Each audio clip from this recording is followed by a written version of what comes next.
Welcome back to Base Sunday, everyone. Our next guest battled lymphoma at the age of 4 and battled back with the help of the Make-A-Wish Foundation.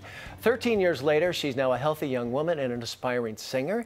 Here today to talk about how she's giving back, please welcome the Make-A-Wish ambassador, Shelby McGill. How are you? I'm good, thanks. So good to have you here. Glad to be here. So it's been a lot of years since you fought cancer. How are you doing?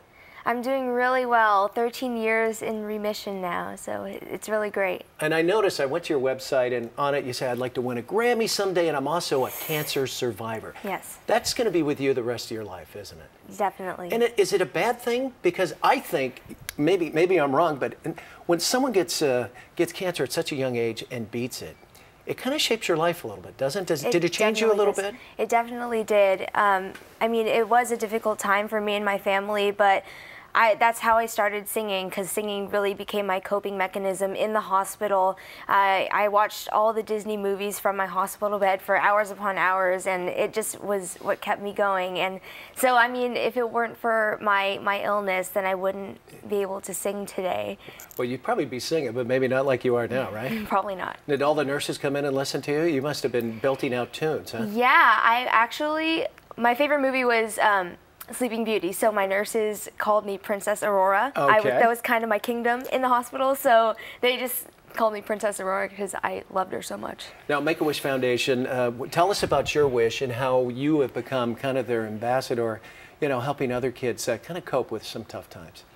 My wish was to go to Disney World, obviously because of the Disney princesses, because I love to sing with them. And I stayed there for 6 days, and it really was a magical week for me. I got to go in the front of the line for all the rides and all the character meetings, and it was really great. I enjoyed it so much. And talk about what you're doing with Make-A-Wish now. You're kind of a partner with them a little bit. Do you talk to kids too and kind of help them out a little bit?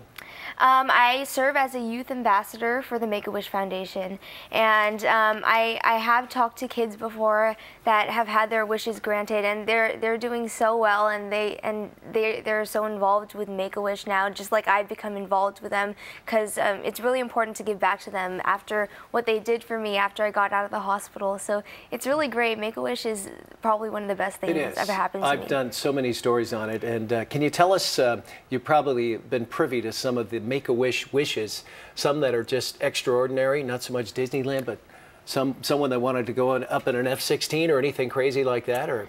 Well, the wishes range from something as simple as a room makeover to meeting Beyonce or some sort of celebrity, and it's really great. There are a few crazy ones. I can't think of any off the top of my head, but I've heard some that just were And nothing's so out of bounds. great. They say, we'll give it a go. We'll make a phone call and definitely. see. And most of the celebrities I've had are more than happy. Well, we're going to let you sing us out here in a little bit, but you're going to be singing up at Union Square, aren't you, for the fine folks at Macy's for the tree lighting ceremony? Yes. Talk about that.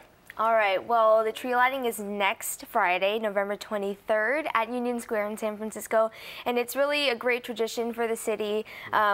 And there's going to be musical entertainment that gets us all pumped up for the holidays, and of course Santa Claus will be there to lead us all in the countdown before he lights the big 83-something foot tree. Try saying that 10 times fast. And I mean, it's really great. It's a great tradition. I know. I brought my wife out here, and she's a New Englander. She says, there's no trees in California. I can't believe it. We don't live far from Union Square. She walked in there and went, oh my God, this is beautiful.